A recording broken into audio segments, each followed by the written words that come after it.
Good morning. Happy Wednesday. It is time for just a word from the Word.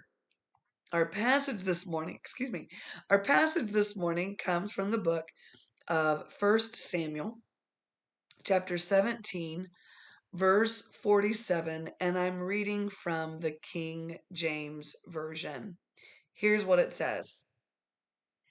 And all this assembly shall know that the Lord saveth not with sword and spear, for the battle is the Lord's, and he will give you into our hands.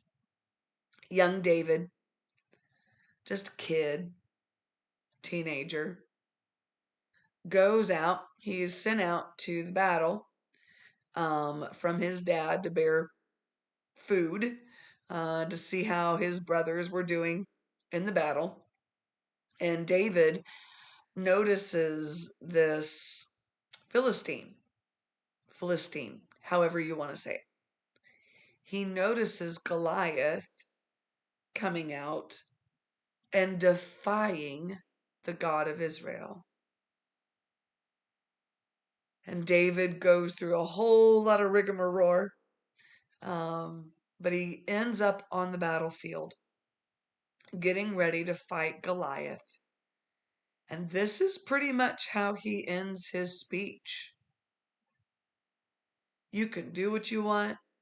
You can say what you want, Goliath.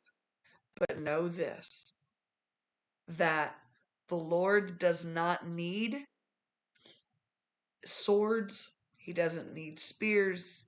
He doesn't need any of the normal fighting instruments. But when I come in the name of the Lord, he will fight the battle. The battle belongs to him. And then the Lord will give us the spoils. It's beautiful. It is a beautiful passage. You know what happens. David puts a stone in his sling, one of the 5 stones that he grabbed from the brook, and swings it up in the air. And the Lord directs that rock to hit Goliath right here. Goliath doesn't go backwards, he goes forwards. I really think an angel was behind him and just pushed him down. Um, David grabs Goliath's sword and he cuts Goliath's head off. It's a fantastic story.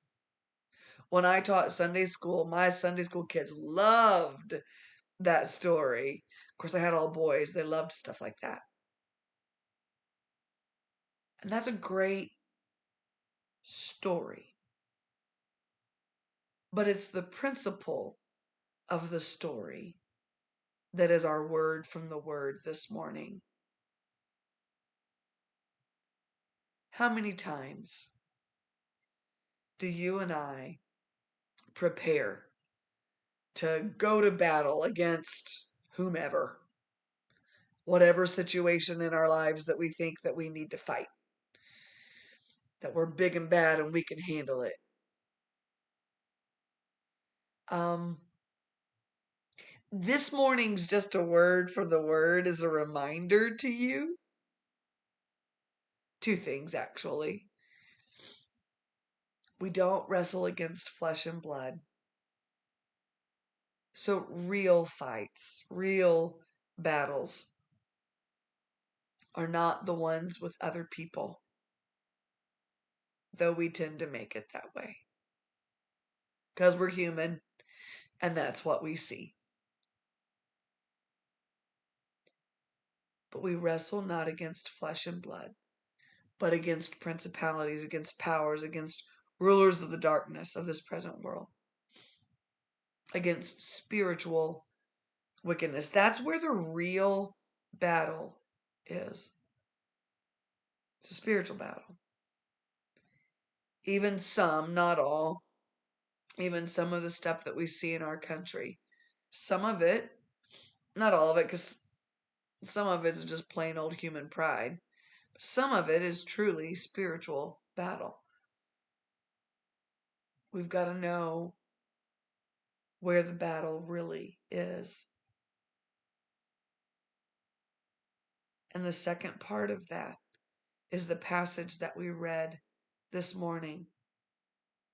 The battle belongs to the Lord. What does that mean?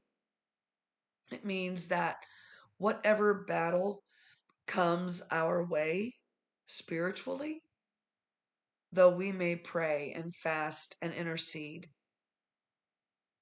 the victory is not ours. The victory does not come through our strength, our ability, our spirituality. Victory comes from the Lord. The Lord is the one who is victorious. If you overcome any kind of spiritual battle, it is not yours to take credit for. It belongs to the Lord. So your word from the word. Know where the battle lie.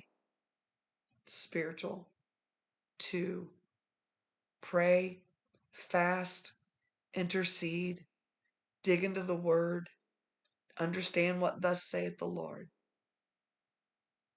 And then when the battle is won, give God all the glory, because the battle belongs to the Lord.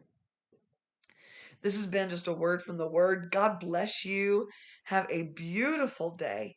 And Lord willing, we'll see you tomorrow morning.